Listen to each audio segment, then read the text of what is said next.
Welcome to today's Corporate Venturing Insider series. Today, I'm very happy to have Swati with us, and we're going to be talking about the platform team and the value in terms of strategic capture. Swati, welcome. Thank you, Nicolas. Thank you so much for having me. So, as I always start, maybe you could share how you got into corporate venturing. Sure. So let me back up a little bit. I went to business school at MIT. I graduated from there, and the first 10 years of my career, worked in tech, and I really didn't have corporate venture in mind. I wasn't targeting it. The market wasn't as developed yet. So I started in corporate finance in a technology company at Digital Equipment. I went to product management soon after. So I was a product manager for disk drives, then PCs, and then I moved to microelectronics at IBM in semiconductors. So in 1999, I was at IBM Microelectronics, and the startup market was really strong. At lots of investment in internet and e-commerce, networking, semiconductors across the board. And we were about to emerge on a strategy at that point on network processor. A network processor was going to be a standard processor for the networking segment, much as we had standard processors in PCs. But it required, an ecosystem. It required supporting chipsets, supporting software, etc. And we were looking at all the software companies in the network process area coming up, and we were thinking acquisition. Is it going to be partnerships? And for example, Intel was also going into that segment, and Intel Capital is actually investing, right? And they were investing around the core chip. And they were actually expanding their investments into software, into web hosting, and things like that. So what was that about? We were asking ourselves. And what should our strategy be in corporate venture? And we're inside IBM company. So that also begs the question of what should IBM's corporate venturing strategy be, right? So I was part of a team and with corporate strategy to look at that. I'm looking at it from the microelectronics perspective. And there was a very sort of rigorous look, at do you need equity investment? How does it fit into the strategy? What were companies like Intel doing and why? And at the end of that, IBM decided that direct equity investment was really not the strategy they wanted to use. It was not right for them. And if you peel that back a little bit, Intel had a different strategy. Intel was a semiconductor company at the top level. They wanted to have supporting companies that really supported the chip, but they also wanted to drive demand for the chip in applications and things that would really drive the CPU and ultimately establish that as a de facto standard. And they did great with that strategy. It worked so well for them. They became the premier corporate venture group. IBM, on the other hand, at a top level, was a services company, services and software, right? Lou Gerstner had just completed that transformation. It's it's written about and a very successful transformation. So do we really need equity investment for services, right? When we go to market in the services business, it requires IBM technologies, but also third party, right? The best of breed, whatever the customer wants, including startups. That was seen as a natural extension that we would, work with best-in-class enterprise startups. And similarly for software infrastructure, IBM was not in the application space, that there would be applications that would want to work off of WebSphere. So we didn't really need equity investment in that sense, and it presented risk. So that was the decision at that time, but we needed external innovation. We needed to bring innovation from startups inside. And how are we going to do that? Because that recognition was definitely there, that we were not going to do everything inside. And how are we going to do that? And so, Claudia has done her interview and she talks about that. She talks about how she figured that out, the model out, and she would go on to head IBM Venture Capital and figure that part out. So that was, for me, sort of then, I got out of that. And at the same time, my boss who brought me into IBM called me and said, hey, Swati, I have a great opportunity for you. It has nothing to do with semiconductors, but I'm at a VC. Would you like to join? And that company was SoftBank. And SoftBank wasn't as as known then as it is now. It was known in the media and internet circles because it had established very good investments. So I thought it was a fantastic opportunity, a really, really good opportunity. And the offer was in global portfolio development. So what's that, right? Yep. So SoftBank had a strategy done well in the US with the US fund. Yahoo was a success case example, a big name at the time. But it wanted to be a leader in the global markets. It wanted to lead in Europe and China and India and all the markets outside the US, of course, Japan. But those ecosystems would take some time to form, right? The funding, the entrepreneurs, the support systems required, it would take some time. And we were going to do that. But the idea was you would take the best companies in the US portfolio and scale them, right? So the success case of that was Yahoo Japan. So Yahoo and SoftBank did a joint venture investment. And the idea was, how do you localize Yahoo Japan with local partners, local content, get it up and running and give it a lead, right? That would make it significant. And Yahoo Japan was successful and maintained a lead for a long, long time. So that was the thought, that we would really try to look at the US portfolio and see where those opportunities would be there. And it was also the other parts of portfolio development, which is, putting like companies together, because there were 100 companies at the portfolio at that time. So complementary companies together to address larger opportunities, and of course, helping with go-to-market, et cetera, and partnerships. So that was a powerful story, and portfolio development was a central part of the vision of SoftBank. It wasn't an add-on. It wasn't, okay, we're going to invest, and then separately, after we invest, go ahead and help these companies go to market, which is an important function, of course, and that's the more standard model that you see today in corporate venture. Here, this model had this business development piece as a central part of the vision. And it was very, very powerful. And the startups would not be able to do that themselves.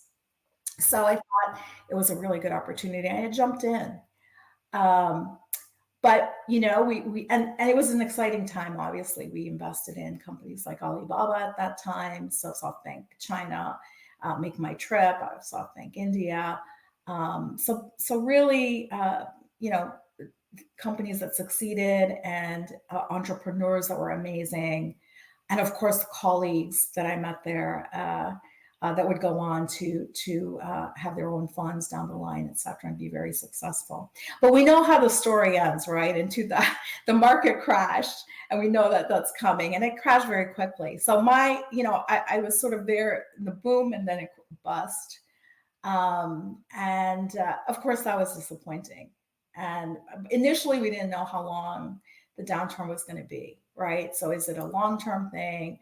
And of course, it was tough for the companies. There are a lot of companies that would not make it. There are a lot of companies that we would have to support for much longer than we had originally thought. And by 2001, it became clear that this is a real downturn. And so, there was a retrenchment of that strategy. There was a retrench because the market couldn't support that many companies, that much investment, especially not maybe globally. So what that meant from the international side, so as part of international ventures, SoftBank International Ventures, on the international side, what it meant is, a lot of us were out, unfortunately, out of there. The funds were contracting. And US would contract as well a few years later. But it was an extremely exciting time and an extremely amazing set of contacts and companies. Really what I always go back to is entrepreneurs and the companies. So I at that point, there's not going to be many VC jobs, right? With the downturn, it's just not going to happen. Also, startup jobs are tough unless you're really starting your own. So I talked to IBM again. I had kept in touch with them, and they were doing something that was really, really interesting that none of the other big companies were doing. So we didn't see this from HP or Sun or Oracle, but they were really bringing the top VCs in to tell them about their strategy, their big bets. They're called IBM big bets or IBM EBOs. There have been case studies written on IBM EBO, a Harvard case study. So what are the 10-year big bets, right? Pervasive computing, which is early IoT. Autonomous infrastructure was predecessor to cloud. On-demand computing, cloud, predecessor to cloud. Unstructured data management, what we know today as AI, deep learning. 10-year bets, and where would IBM be investing? And where is it expecting startups to invest and complement, because they couldn't invest in everything. And, from a VC perspective, it's really interesting because you're learning about, sort of some of the big technology trends that the big companies are following. And how could you support their strategy with applications, or ultimate acquisitions that fill gaps, or sort of leverage the IBM services channel, right, for the enterprise startups. That's a dream. And sort of, or disrupt, right? Or disrupt IBM. That's, of course, obviously that's another strategy. But it's a really sort of rich story, and it's not competitive to the VCs. You're not, arguing over companies or trying to compete on companies. It's a very complementary strategy, which was very impressive. So I thought that was really interesting. And I talked to Claudia at that point, joined the team, and the goal, so the IBM model by that time, this was, after 2000, so it had been formed much more. And so it was completely strategic. So if you think of the model, it's 100% strategic value capture or strategic return, right? There is no financial investment in individual startups. So what's the job? How do you measure it, right? In that kind of a setup. One is early insight, right? What's happening in the venture market? Where are the top VCs investing, and how can that inform our strategy? That's number one. And so we would have deep dives, right, in all of these areas that I just mentioned, and look at the 50 companies in on-demand computing or autonomous infrastructure or pervasive computing, and figure out the value chain, figure out which ones were interesting to IBM, where do we think strategic control points were, and really go deep. I mean, this is the same thing that the investors do when you do an investment, analysis. But the due diligence was different, right? The due diligence was much more on the partnership and collaboration with IBM. So what did we think was a really strong business case for a collaboration or a gap filler? Or how could we take a company to where it couldn't scale on its own, or in fact, where IBM couldn't address customers on their own without them? That was the due diligence, and that was the business case development and the pitch, right, to the senior execs. And it involved, a lot of sharp thinking and pitching, right, and stakeholder sort of convincing your key stakeholders. And all of the IBM staff, the executives are sharp. They really know the tech space. I mean, it's different when you're at a company that's not in tech versus when you're at a company in tech and they really do know the startup areas also equally. They're expecting more in terms of what the venture team is going to explain to them. So it's, you really need to be sharp. So that was early insight. And then the other parts were, these partnerships, are you contributing to the software group developing partnerships, or the services team developing partnerships, and how many you're getting over the goalpost. IBM was very acquisitive at the time as well. So in the period I was there, between 2002 and 2012, I think there were 100 venture-backed startups acquired in that 10-year time period. So many of these would start as partnerships, venture-backed startup partnerships, and then go on to maybe acquisition.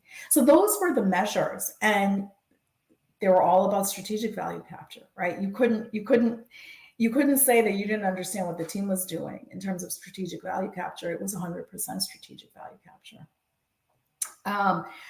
So that's an interesting model. It's not a model for every company, right? and not at all saying that, but it's the realization that investment is one tool and there are other tools in the toolkit. And services businesses, you could benefit from a model like this. So services companies that are thinking about, how do you create a venture model? Software companies that have platforms and want ecosystem building. And subsequently, many companies have done it, right? So many companies today. So you see, Google Cloud is doing ecosystem on top of cloud. You see AI companies thinking about something similar. So many companies, Microsoft sort of did something like that as well. So many companies have gone on to create models like this. But it's an interesting point that, capital is one very important asset, certainly, but there are other assets large companies can provide startups. And that is really the channel, the distribution, and in a big way, right? Because the startups could never manage that on their own. So it's something to think about in terms of, corporate venture model and how it might fit the top line. And, as I had talked about in the previous example, one of the things when I left IBM the first time, I really got an understanding of, an appreciation of, is the corporate venturing strategy of a company really comes from the top level strategy of the company, right? You don't think of it separate from that. So it's what's the top level business model strategy of the company? How does the corporate venture strategy help help drive innovation and growth for that? And that was the example I gave previously on IBM and Intel. And so I was at IBM Ventures for a long time. Actually, I thought I was not going to be there for that long, but I ended up staying for 10 years. So I stayed from 2002 to 2012. And it was very interesting because if you think about it, that size of a company, IBM was a $100 billion company at the time. Everything in enterprise computing was of interest. So there were lots of areas. And if one business unit wasn't working with you, another one was, right? And there were lots of topics. That was a time, early cloud, data analytics, early AI, the Watson strategy was coming together, predictive health was coming together, first generation clean tech or clean tech 1.0 was there. So a lot of very rich topics which fell under the IBM purview. So a lot of things to learn and a lot of things to work on. So it was a fascinating time for me. And I really learned the ropes of corporate venture there. I really, because of the time I spent at IBM, I really learned, how to influence stakeholders, how to work with the business units, how to really sort of develop your ideas, how to sort of get between a startup and a large company, the metrics right, so that it's win-win, right? So a lot of those principles of what I would use later at Siemens and National Grid Partners, the foundation, I think definitely I got at IBM and working with the IBM team. And the other interesting thing on the team was we had a core team, a venture capital group, but we had dotted line into the business units. So dotted line people from software, from services, from the different industries reported to Claudia. So that was a very unique kind of setup, right? Because whatever work we were doing, one, they were helping us, and it also helped get the work into the business units, the execution, which is a common struggle point today, right? If the topic in corporate venture is, well, how do you get the work of the venture group into the businesses, right? It really helps if you have that kind of virtual team or dotted line team help do that and help support the resources of the venture group. I found that very, very interesting, and took that away as a key structure or learning as well. But after sort of that time period, I wanted to kind of grow and continue sort of developing my career. So at that point, I was recruited by Siemens, and it was actually a pretty interesting opportunity. Siemens was going to be going through the same kind of transformation as IBM, going from hardware into increasingly into software and services. They were going to need to do that. And if you think about it, at that time in 2012, right, AI, IoT, cloud, all were coming into the industrial segments, into energy, smart factory, mobility, infrastructure, smart cities, right? All of those areas, the Siemens areas, were ripe for some of those early technologies to come in and kind of have an influence on those segments and create innovation in those segments. So I thought that was really interesting, the opportunity. Second, I thought, the VCs didn't really know Siemens. They know GE, but not really Siemens, right? And so Silicon Valley, there's a lot of opportunity to build up sort of the knowledge and work with top VCs and venture-backed startups in Siemens. So I should add that this was not in Siemens Venture Capital. So this was in Siemens Technology to Business, their external innovation team in the CTO office, right? So Siemens had Siemens Venture Capital also, but also this group in Berkeley, which was about external innovation. So the head wanted to do what IBM was doing in terms of bringing external innovation from startups inside.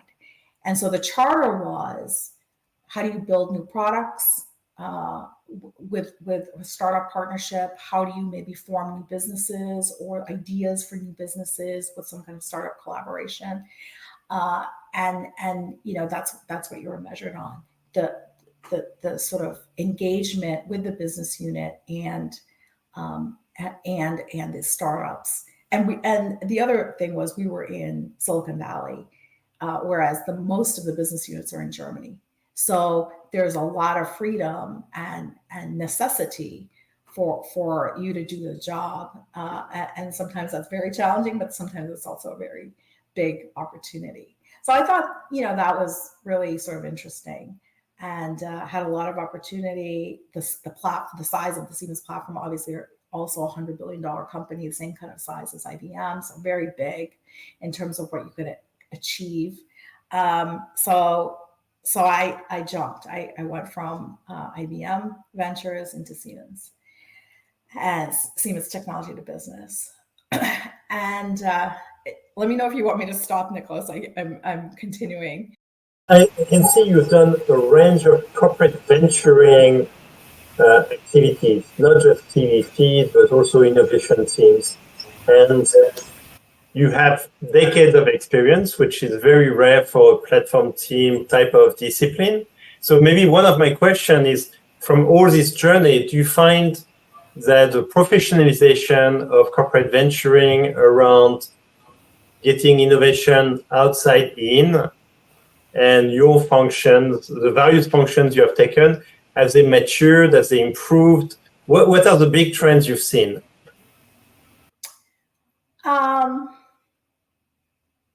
I still see in the industry, and also in the different units that I've gone to, there's still kind of a need for external innovation inside, but maybe the attention less on doing that, right? So as you look at corporate venture units, I think people are less thinking about, well, how do we really work on the engagement piece and getting that external innovation inside? We talk a lot about investments and we talk about deploying the technologies, right? But much less about external innovation. There are a lot of efforts around innovation, which are internal innovation, MVP, venture building, right? But that's inside, right? Yep. But not marrying startup with innovation. So, yep. which is exactly external innovation, right? Which is, we have this need to innovate, we want to do X, and we're going to rely on, at least initially, some startups to jumpstart that effort, right? It seems to be either we're working with startups on kind of deployments, or sort of doing innovation, but doing that in-house, and not necessarily. I don't think I've seen enough examples of really sort of pulling external innovation from startups inside, and that being the main focus, of venturing units. And so we sort of did that. I sort of did that when I talk about National Grid Partners. I can talk about how we sort of adapted the initial thinking around innovation to pull in external innovation. But external innovation is, can you, if you're a product or services or a technology provider, can you, do that with the help of external innovation? Are you not just consume the technologies, not just be a user of the technologies or customer, but can that be part of the innovation? So that definitely was, I started that at IBM was definitely there, but then Siemens also, took it to the next level. But to do that, sorry. No, you have a technical background, so I'm going to use the impedance match. Sometimes I find that there is a requirement to really match the startups that brings innovations and the business groups, and to find not only the right time, but also the right match. And maybe you can share some ideas about how do you get that right? Because this is so delicate in terms of timing, where the startups are on their own journey and the business group have their own strategy. And you worked in such large companies that they have so many teams as well. How do you navigate that? Yeah, I think one of the things is on the business development side, you have to really know what business units are trying to do and the timing of that. When does it become real, right? You may want to do this in 5 years, but is the timing that you're going to start something in year 1? Is it 3 years out? What's the timing, right? And what is the difference between what you will make in-house and you're not absolutely not willing to go externally for that? So maybe a strategic control point. And what things do you consider are complementary?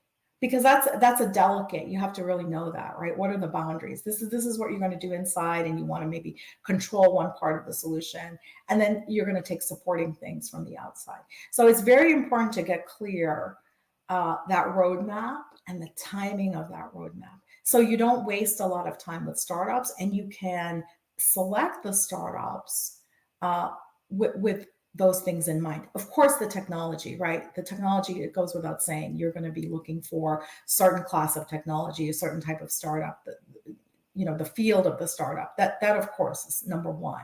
But a lot of the tensions or the stumbling blocks come with make versus buy and timing. The timing just isn't right. Yes, maybe those startups exist in the market, but when the business unit is ready to act is not going to be for some time.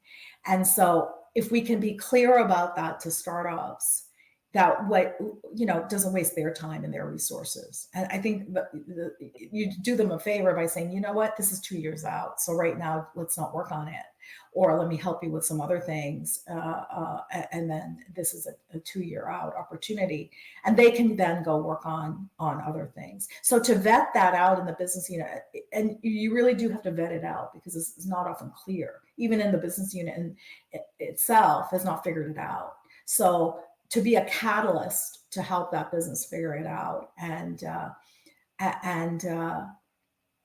take it from there. I think that those are some common things: timing and yeah. I think the term catalyst, it implies that you're a necessary element to make it happen. Yeah. Otherwise, it would not happen. And maybe you can share some tips about how. So let's assume that you have found the right intersection between the roadmap and the startup. You still need to find a way to be the catalyst to create the right conditions for that engagement to start well. Any tips you could share with the audience? I think one thing is you have to be the catalyst. So you're not the catalyst, you're often cases you're the driver.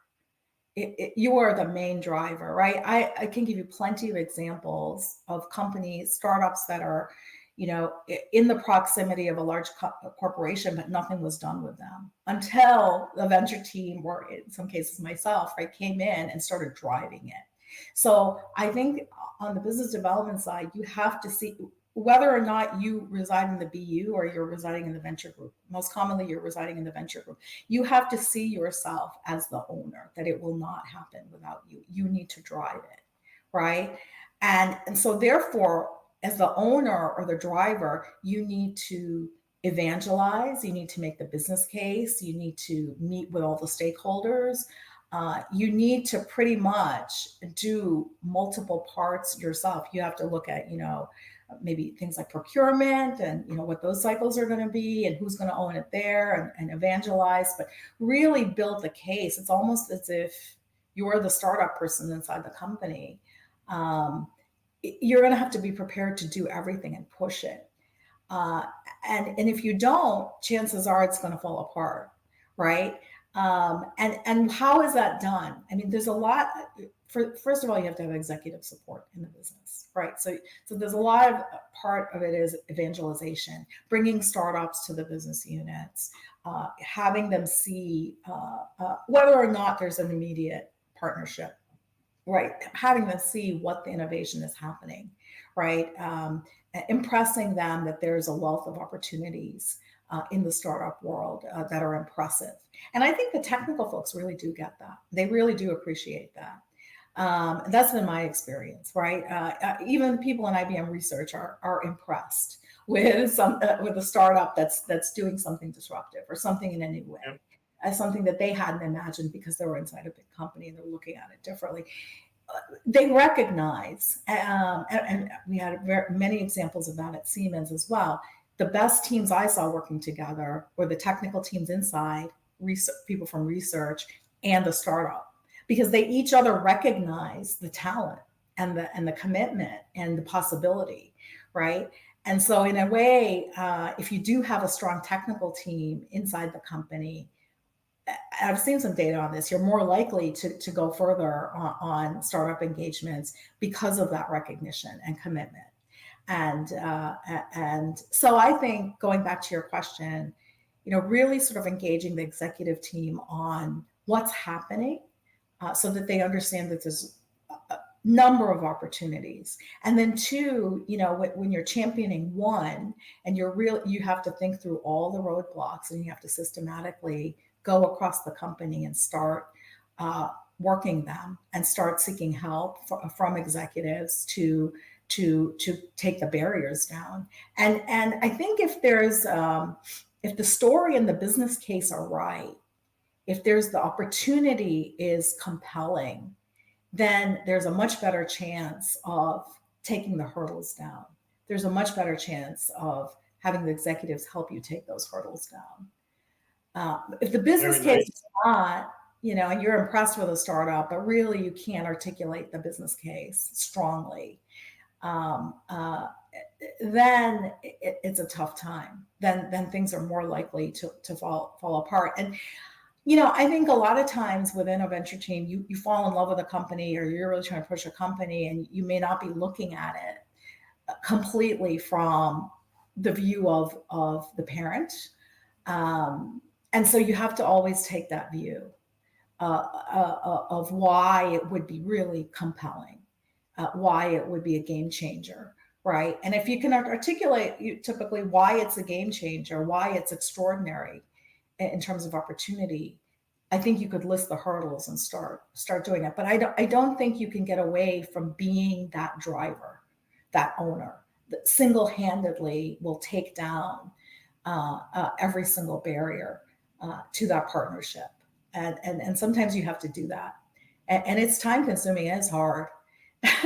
but that's really the attitude. And, towards that, Nicolas, I talked a little bit about telling the executives about what's going on in the Valley and bringing them opportunities. The first thing I did when I entered Siemens, and I recommend other corporate venture groups do this if they can. I brought in 15 of the business unit CEOs into the Valley and the CTO of Siemens, which is a big deal. Siemens is a $100 billion company at the time. So the CTO coming himself with a staff of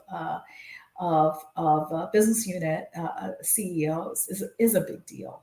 And why were they coming? They were coming because they knew software and services and so what's happening in Silicon Valley ultimately would be impacting their business, right? That they ultimately would have to get into software. They would have to pay attention to software, that their services businesses would be dependent on software, that potentially there's disruption in some of the companies that are working in the Valley. And at that point, they really didn't have a good understanding. And I'm bringing this up because you talked about the hurdles to partnership. Before you get to hurdle of partnership, you have to build awareness in the company.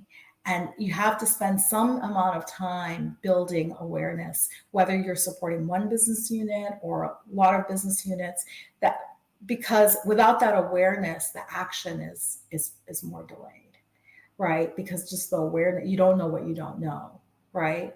And you're not ready because you don't know what you don't know. So this thing that I'm talking about, it was a mindset change, I think, for the Siemens execs. We brought them in for 5 days. We had all the top VCs there. So I brought in Steve Jurvetson, SpaceX, Tesla in his portfolio, very relevant to Siemens. Vinod Khosla, AI, energy. Ben Horowitz, Andreessen Horowitz hosted us for half a day. Young Son, who was leading corporate venture at Samsung at the time. And this was a real shift in the mindset of the execs. The CTO had been in the Valley before and heard the software is eating the world idea, and he got it. But in order, again, in a company, for things to happen, it's not just one person. You have to disseminate that awareness and knowledge. So he wanted these business units to understand that. And I think they did at the end of that. They saw the amount of innovation. They talked to startup CEOs that were relevant to their sectors. 15 startups we brought in, relevant. That mindset change is what started the process of saying, yes, we need to move. We need to be quicker. We have to do this, right? At a top level. And then that goes down into the layers of the company once the teams get that. Are you suggesting to do this? It's a big event, a workshop. That feels nearly impossible for most people who are just getting started. So how did you manage? How did I manage when I got in there? Yes. I knew all those VCs. Not the easiest firms to get together, right? No, they're not. But this was the power of IBM. I told you, we learned that we knew all the VCs in the Valley, right? So it's all my VC connections. And there was a desire for so the one thing is there's a desire for the CTO to do it. He wanted it done. And I raised my hand, right? And it could be a career limiting move, Nicolas. A lot of people shy away from that because, you could succeed or it could not be a good agenda. But we had every single VC that we wanted there. We had Steve Blank there talking about customer development, how big companies can learn from startups, right? So it was a really phenomenal agenda. And it, as I said, it was a start of a mindset change in Siemens to say we need to invest more in the Valley. So they actually brought a research team into the Valley. They had Siemens Venture Capital. They had this external innovation team. This is how you get rolling, right? This is how you get a big company rolling forward. It's sometimes you have to start at the top.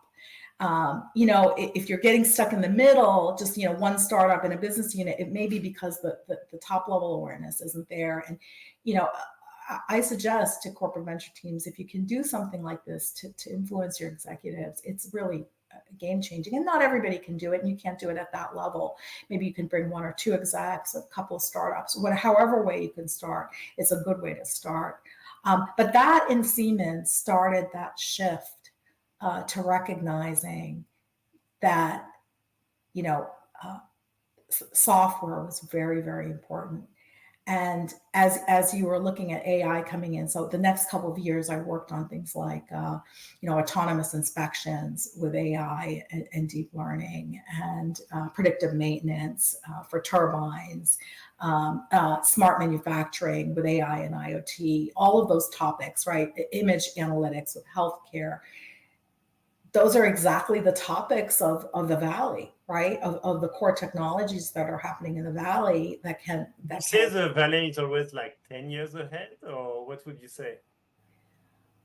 No, I think that was a unique case of, it's not that there were vertical applications that Siemens could just drop in. These were this is digitalization hitting, really. This is horizontal technologies that are going to transform very quickly all of these vertical areas. That was, and I don't know that always happens, right? But that at that moment in time in 2012 was when it was starting. And GE was also building at that time its software center in San Ramon, and it was a point in time that there was an opportunity to really capture what was happening in the Valley with these industrial companies. So if we think about now the audience, people who are thinking about joining a corporate VC, who wants to be in the engagement team and platform team, what would be your suggestions to them to get started? I mean, they got the job, they know they're going to be in charge of the engagements with the business group, the startups. They can't do a power move like you did with such an amazing outcome. So what would be the suggestion for the first step, the onboarding? Well, yeah.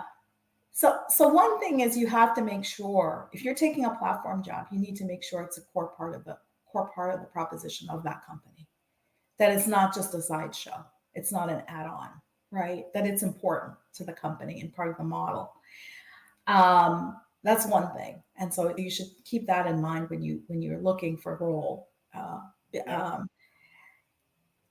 you can do that in a small way. You can do it for one business unit. You can do it for one executive. And I've done it. I've done it too, right? It's not just that I operated at that level, right?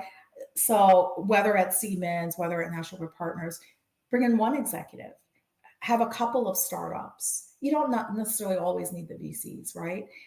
It's good if you have those connections and can make it happen. But let's start with just one or two business unit executives and a couple of startups that really match their business. That's part of your job anyway, right? When you're going to be doing the portfolio development, business development job, that's part of your job. And it's actually a good way to flesh out the matching, right? Yep. Because if they're coming and they're meeting and they're prepping with you, it's flushing out what they actually need. And sometimes what they need is not articulated well by the business unit because they may not know. And it's our job and the venture team to try to understand that and extract that out. So I would say the other piece of advice is, don't expect that you're going to get this automatic area of gaps you need to fill or strategic areas that mean success.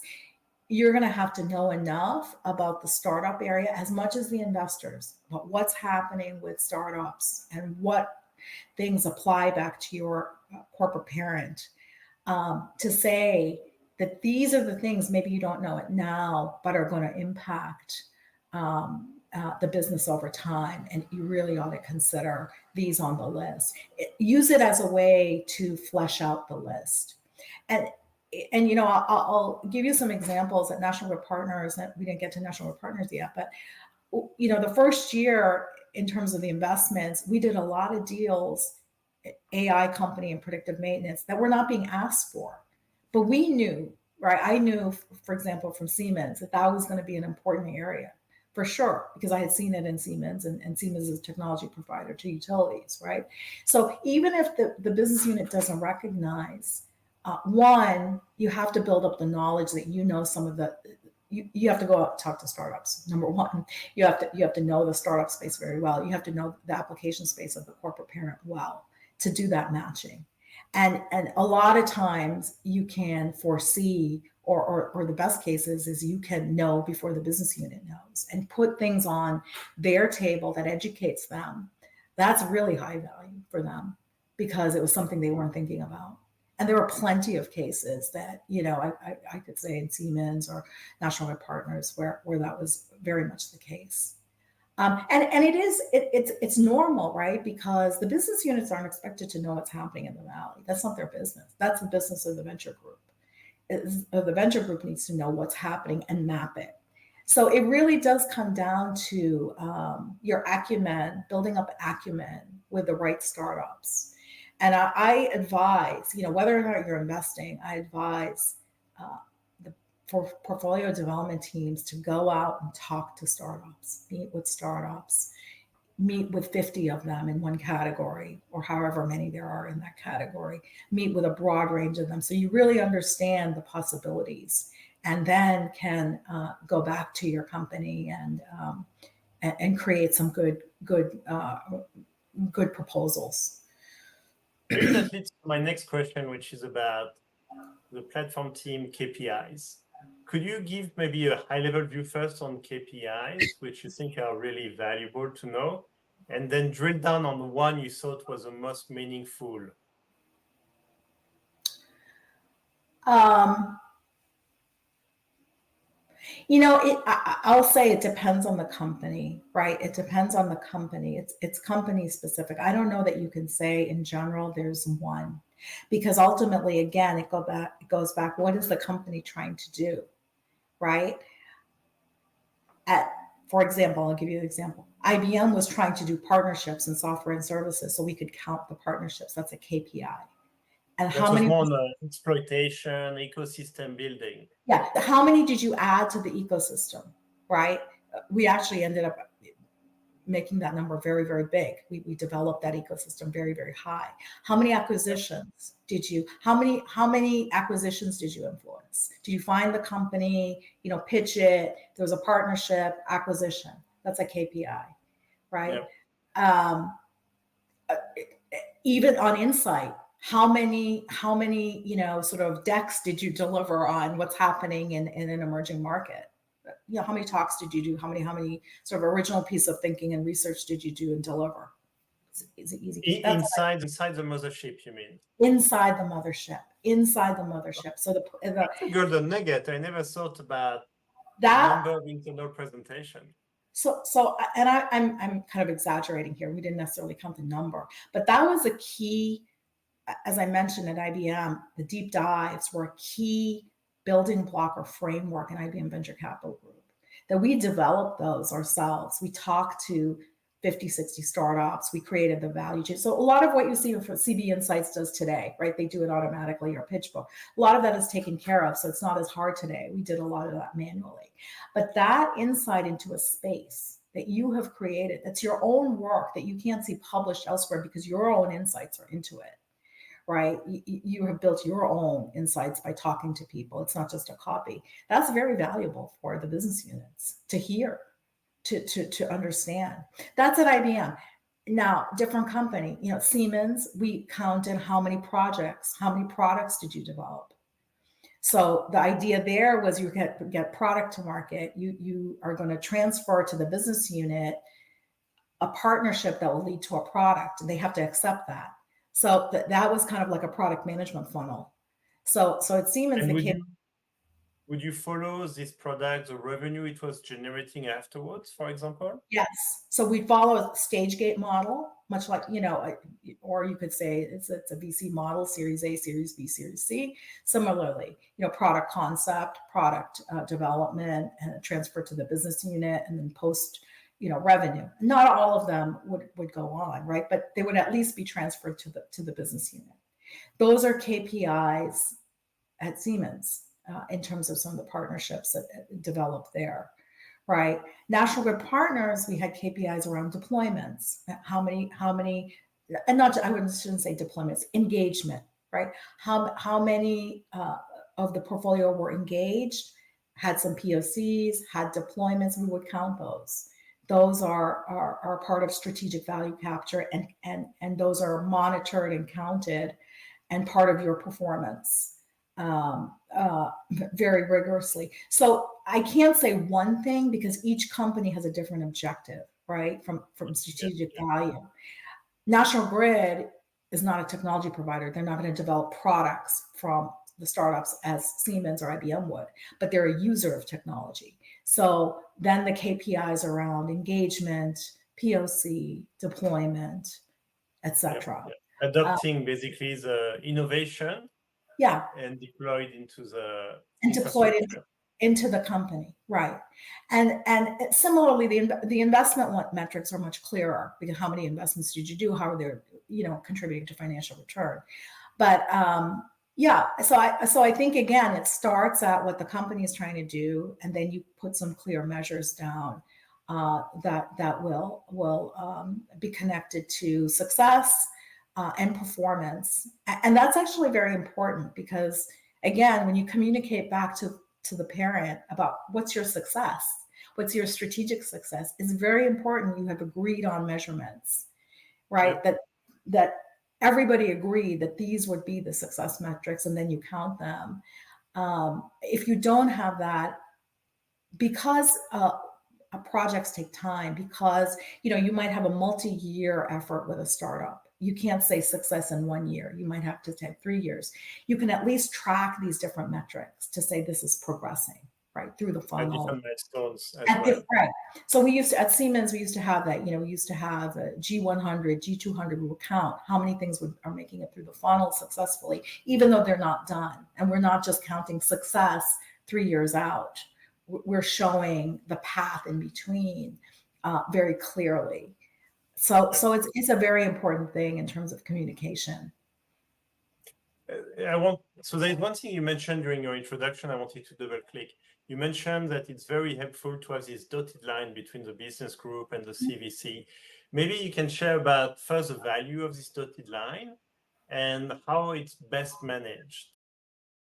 Yeah, so the value, and the case I was talking about was an IBM where we had dotted line into Claudia.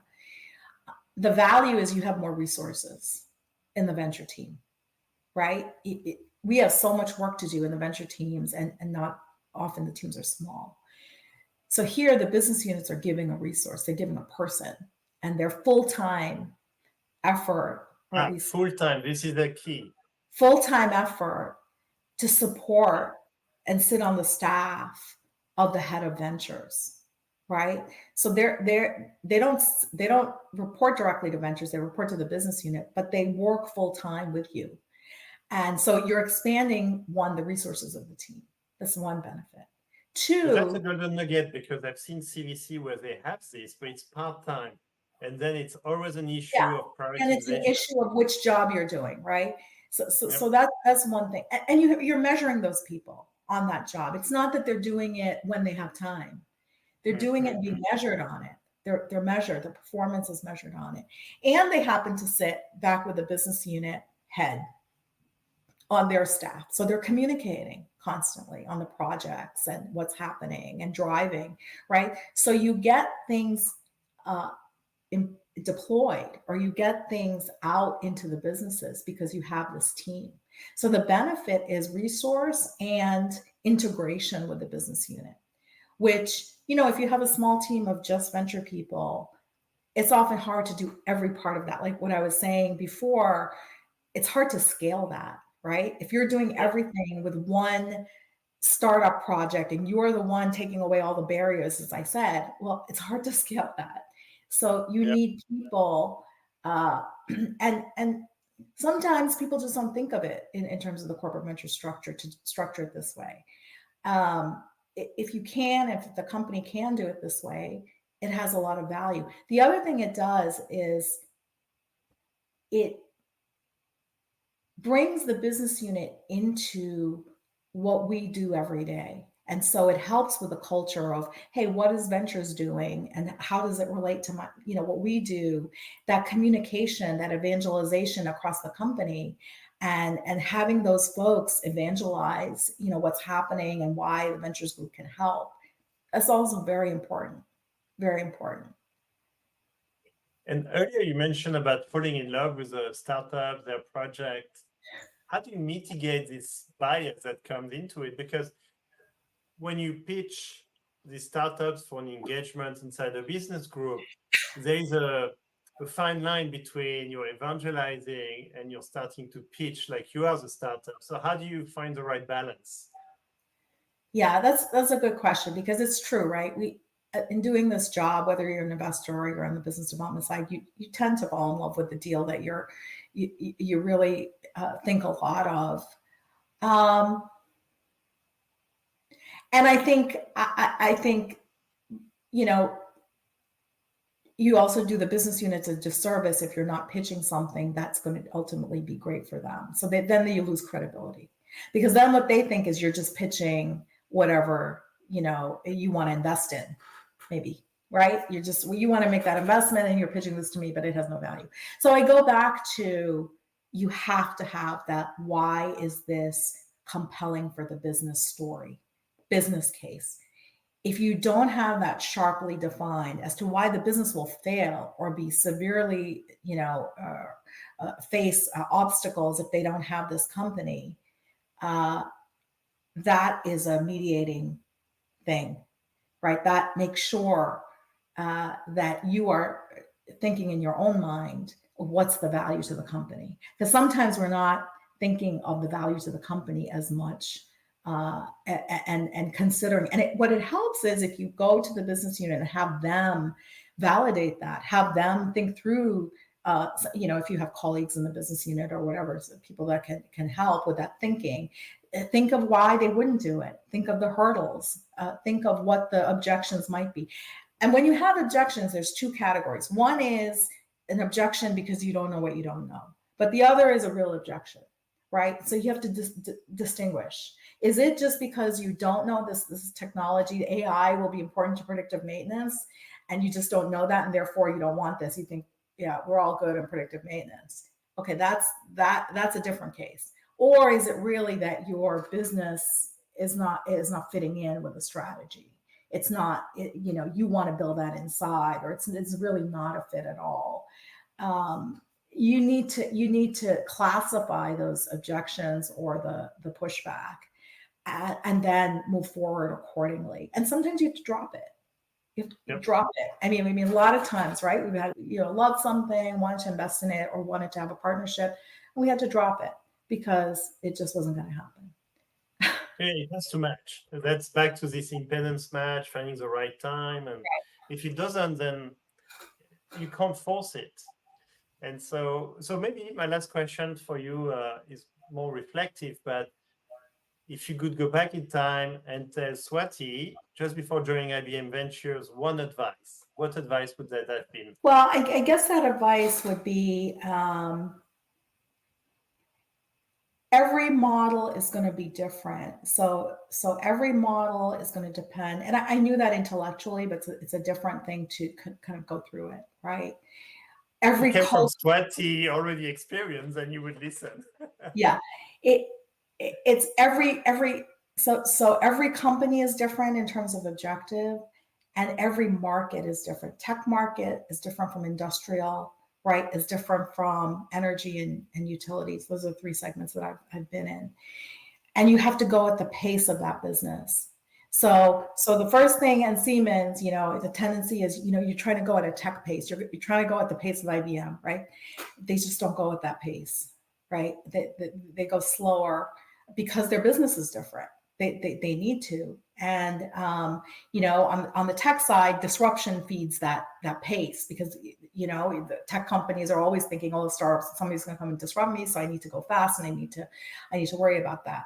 Disruption also happens in the industrial and energy segments, but maybe longer, right? And so to build the support to get people onto your projects and evangelize, you have to take into account the culture and the speed of that industry. And each company is doing something different. So always keep in mind that the objectives of what the company is doing is different. And so you have to adjust accordingly. Yeah, I think that's something. I don't know that I would have given that to me, or I would advise people that, but I think that's something very important to keep in mind. I think it's a good golden nugget to end with, and it's in line with something I always say, which is there is not one CVC alike. Depending on the strategy of the mothership, depending on the design of the CVC, you end up with a very different team and processes. So I think, Swati, it's a really good way to finish the interview. Thank you very much. Thank you, Nicolas.